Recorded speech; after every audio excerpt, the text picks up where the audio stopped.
Hi weavers, నమస్కారం. ఎలా ఉన్నారు? అందరు బాగున్నారా? ఈరోజు నేను మునక్కాయ చట్నీ చేస్తున్నానమ్మా. 250 గ్రామ్స్ మునక్కాయ తీసుకొని ఇదిగో ఇలా వేయించి పెట్టుకోవాలి, కొద్దిగా నూనె వేసి. ఓకేనా? 10 ఎండుమిరపకాయలు మంచిగా బ్రౌన్గా ఫ్రై చేసి పెట్టుకున్నానమ్మా. కొద్దిగా నిమ్మకాయ సైజ్ అంతా చింతపండమ్మా.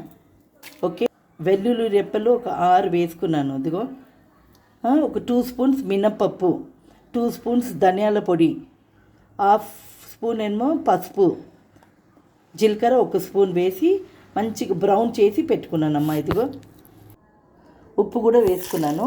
ఇప్పుడు మిక్సీ జార్లో వేసుకుందాం. ఇలా బరకగా బ్లెండ్ చేసుకోవాలి. ఇప్పుడు మనము ఆకు వేసుకుందాం, మునగాకు.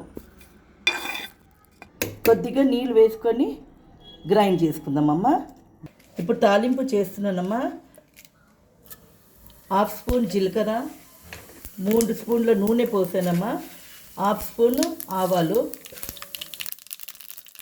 ఎల్లిపాయ వేస్తున్నాను 5 రెక్కలు, 2 ఎండుమిరపకాయలు, ఇంగువ,